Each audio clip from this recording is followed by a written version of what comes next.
Students, इस video में हम एक्सरसाइज क्वेश्चन करेंगे एनसीईआरटी का यूनिट सॉल्यूशन का। क्वेश्चन नंबर है 1.18।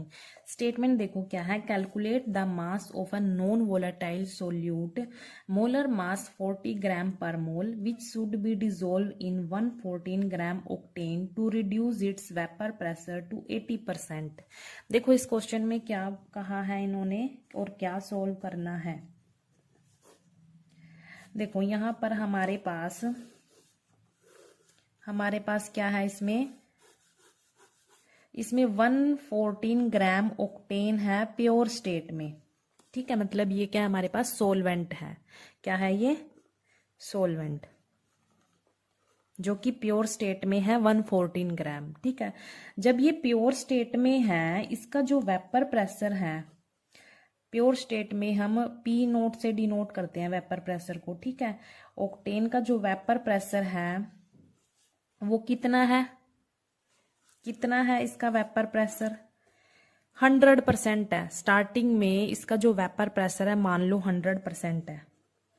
ठीक है, अब क्या हुआ, जब इसमें नॉन वोलेटाइल सोल्यूट ऐड कर दिया, नॉन वोलेटाइल सोल्यूट ऐड कर दिया इस प्योर स्टेट में। ठीक है, जो प्योर स्टेट में ऑक्टेन है ये सोलवेंट, इसमें नॉन वोलेटाइल सोल्यूट ऐड कर दिया तो क्या बन गया? एक सॉल्यूशन बन गया ना। जब सोलवेंट और सोल्यूट आपस में मिलके क्या बनाते हैं? सॉल्यूशन बनाते हैं। ठीक है, तो ये सॉल्यूशन बन गया।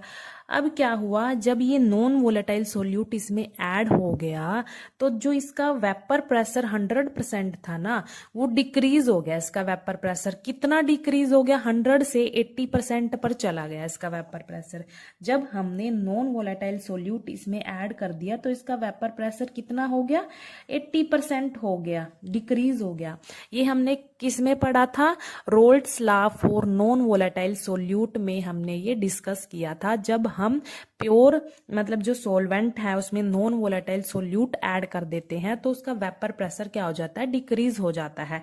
तो यहाँ पर जो इनिशियल वेपर प्रेशर था जब ऑक्टेन प्योर स्टेट में था तो उसका वेपर प्रेशर 100% था मान लो, और यहाँ पर जब नॉन वोलेटाइल सोल्यूट इसमें डाल दिया तो उसका वेपर प्रेशर कितना डिक्रीज हो गया? 80% डिक्रीज हो गया। ठीक है, अब देखो हम यहाँ पर लिख लेते हैं जो कंपोनेंट ए है हमारे पास वो क्या है? ऑक्टेन है। ऑक्टेन को हम बोलेंगे कंपोनेंट ए, और जो कंपोनेंट बी होगा, कंपोनेंट बी, उसको हम बोलेंगे नॉन वोलेटाइल सोल्यूट होगा, नॉन वोलेटाइल सोल्यूट। ठीक है, नॉन वोलेटाइल सोल्यूट होगा ये। तो यहाँ पर हमने क्या कैलकुलेट करना है? जो इसमें हमने नॉन वोलेटाइल सोल्यूट ऐड किया था ना, जो इसमें हमने नॉन वोलेटाइल सोल्यूट ऐड किया था उसका मास हमने इसमें कैलकुलेट करना है कि कितनी क्वांटिटी में हमने इसमें नॉन वोलेटाइल सोल्यूट ऐड किया, वो हमने निकालना है। ठीक है, तो यहाँ पर हम लिखेंगे जो हमारे पास प्योर स्टेट में कंपोनेंट ए कौन था? ऑक्टेन था। उसका जो वेपर प्रेशर था मान लो 100% था, वो हमने लेके चले हम, क्योंकि जो टोटल है वो 100% ही लेके चलते हैं। ठीक है, प्योर स्टेट में जो कंपोनेंट ए है ऑक्टेन है उसका हमारा वेपर प्रेशर कितना है? 100% है। ठीक है, तो बाद में जो हमारे पास सॉल्यूशन आया, यहाँ पर सोल्यूट ऐड कर दिया, सोलवेंट में सॉल्यूशन बन गया, और ये नॉन वोलेटाइल सोल्यूट ऐड करने से इसका वेपर प्रेशर कितना हो गया? 80% हो गया, मतलब कम हो गया। ठीक है, 80% हो गया, तो वेपर प्रेशर है जो सॉल्यूशन का वो हमारे पास क्या हो गया? 80% हो गया। ठीक है, तो ये लिखा भी हुआ है यहाँ पर देखो, जब non volatile solute which should be dissolve in 114 gram octane to reduce its vapour pressure to 80%, मतलब उसके वेपर प्रेशर को वो डिक्रीज कर देता है, 100% से 80% पर ले आता है नॉन वोलेटाइल सोल्यूट जब हम ऐड करते हैं। ठीक है, तो ये हमने Raoult's law for non volatile solute में ये कॉन्सेप्ट भी हमने अच्छे से डिस्कस किया था। मैंने वीडियो डाली हुई है यूट्यूब पर इसकी, तो आप वहां से देख लेना। ठीक है, अब देखो यहाँ पर कौन सा फॉर्मूला लगेगा यहाँ पर, जो हमने Raoult's law for non volatile solute में relative lowering of vapour pressure का फॉर्मूला ड्राइव किया था। कौन सा किया था?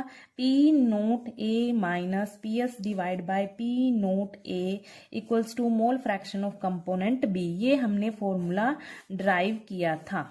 तो इस फॉर्मूले को यूज करके हम क्या करेंगे, यहाँ पर जो नॉन वोलेटाइल सोल्यूट का मास पूछा है उसको हम कैलकुलेट करेंगे। ठीक है, देखो यहाँ पर पी नोट ए और पी एस की वैल्यू तो हमें गिवन है। पी नोट ए क्या है? प्योर स्टेट में वेपर प्रेशर है कंपोनेंट ए का। पी एस क्या है? वेपर प्रेशर ऑफ सॉल्यूशन है। एक्स बी क्या है यहाँ पर? Mole fraction of component B. ठीक है, अब देखो यहाँ पर हमें ये इनकी तो वैल्यू गिवन है हमें यहाँ पर।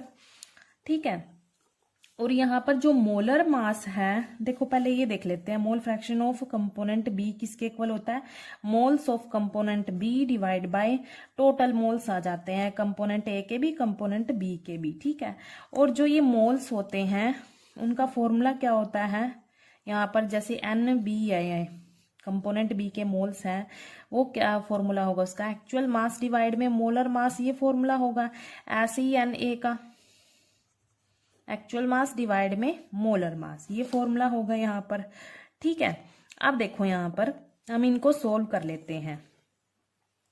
जो हमारे पास कंपोनेंट बी है, कंपोनेंट बी क्या है हमारे पास? नॉन वोलेटाइल सोल्यूट है, उसका मोलर मास हमें गिवन है, वो लिख लेते हैं यहाँ पर। हमें मोलर मास गिवन है, एम बी की वैल्यू हमें गिवन है 40 ग्राम पर मोल दी हुई है। ठीक है, और क्या गिवन है हमें यहाँ पर? देखो यहाँ 114 ग्राम ऑक्टेन है, इसका एक्चुअल मास भी गिवन है हमें। कंपोनेंट ए का क्या है? एक्चुअल मास हमें गिवन है यहाँ पर, मतलब डब्ल्यू ए की वैल्यू कितनी है यहाँ पर? 114 ग्राम है। कितनी है? 114 ग्राम है। तो जो हमारे पास यहाँ पर कंपोनेंट ए है उसका हम मोलर मास आसानी से निकाल लेंगे। यहाँ पर देखो, यहाँ पर इसका मोलर मास निकाल लेंगे कंपोनेंट ए का। ऑक्टेन होगा, इसका फॉर्मूला क्या होगा? ऑक्टेन का सी। कार्बन यहाँ पर क्या होंगे? 8 होंगे, और हाइड्रोजन कितने होंगे? 18, क्योंकि ऑक्ट क्या होते हैं? कार्बन 8 होते हैं, एन मतलब सिंगल बॉन्ड होगा, तो हाइड्रोजन 18 आ जाएंगे यहाँ पर। तो इसका देखो, कार्बन का एटॉमिक मास कितना होता है? 12 होता है, और कितने कार्बन है? 8 कार्बन है। हाइड्रोजन का 1 होता है, और कितने हाइड्रोजन है? 18 है। तो इसको हम सोल्व कर लेंगे, कितना आएगा? 114 ग्राम पर मोल आ जाएगा। तो हमारे पास ये मोलर मास आ गया कंपोनेंट ए का, मतलब एम ए की वैल्यू भी आ गई 114 ग्राम पर मोल आ गया। ठीक है, हमने क्या निकालना है यहाँ पर? क्या निकालना है? डब्ल्यू बी की वैल्यू हमने यहाँ पर निकालनी है। डब्ल्यू बी क्या है? नॉन वोलेटाइल सोल्यूट का मास है, ये हमने निकालना है। देखो यहाँ पर हमें इतनी सारी वैल्यूज मिल गई। अब इन सारी वैल्यूज को हम क्या करेंगे? इस फॉर्मूले में हम पुट कर देंगे इनकी वैल्यूज को। ठीक है, तो यहाँ पर दोबारा लिखो इस फॉर्मूले को, P nought A minus P S divide by P nought A, ये किसके इक्वल है? यहाँ पर एक्स बी की जगह हम ये लिख सकते हैं। तो एन बी क्या था? W B divide by M B, ये था। ठीक है, टोटल में दोनों के मोल्स थे, तो एन ए क्या था? W A divide by M A plus W B divide by M B. देखो यहाँ पर हमने फॉर्मूले में सारी वैल्यूज पुट कर दी। पी नोट ए क्या था हमारे पास? Vapour pressure of component A का प्योर स्टेट में कितना था? 100% था। ठीक है, जब उसमें नॉन वोलेटाइल सोल्यूट ऐड कर दिया तो वो कितना रह गया? 80% रह गया उस सॉल्यूशन का। तो वेपर प्रेशर जो सॉल्यूशन का वो कितना हो गया था? 80%। ठीक है, तो ये सारी वैल्यूज हमने इसमें पुट कर दी यहाँ पर। अब इनको हम सोल्व करेंगे। देखो यहाँ पर डब्ल्यू बी हमने ये निकालना है, मास निकालना है ये नॉन वोलेटाइल सोल्यूट का। तो इसको सोल्व करेंगे, 20 डिवाइड बाई 100 आ जाएगा यहाँ पर। ये 114 से 114 कैंसिल होएगा, ग्राम से ग्राम कैंसिल हो जाएगा यहाँ पर। तो यहाँ पर क्या बचेगा? W B divide by 40 gram पर मोल, ये बच जाएगा यहाँ पर। यहाँ पर क्या रह गया? 1 मोल रह गया। ठीक है, plus W B divide by 40 gram पर मोल, ये रह गया। ठीक है, अब क्या करेंगे? इस कैल्शियम ले लेंगे यहाँ पर।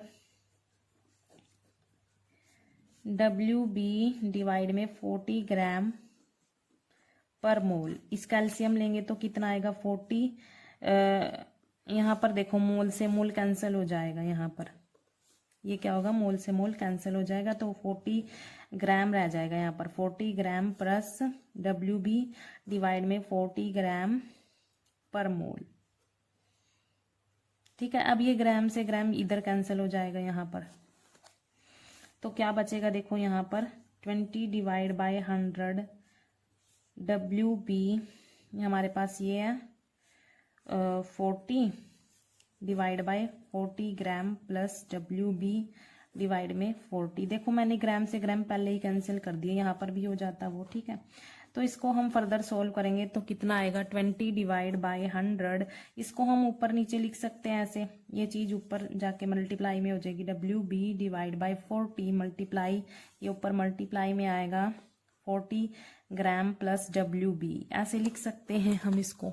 ठीक है, अब ये 40 से 40 कैंसिल हो जाएगा यहाँ पर, तो हमारे पास क्या बचेगा 20 divide by 100 equals to WB divide by 40 gram plus WB, ये बचेगा हमारे पास। ठीक है, अब देखो इसको हम क्रॉस मल्टीप्लाई कर लेंगे।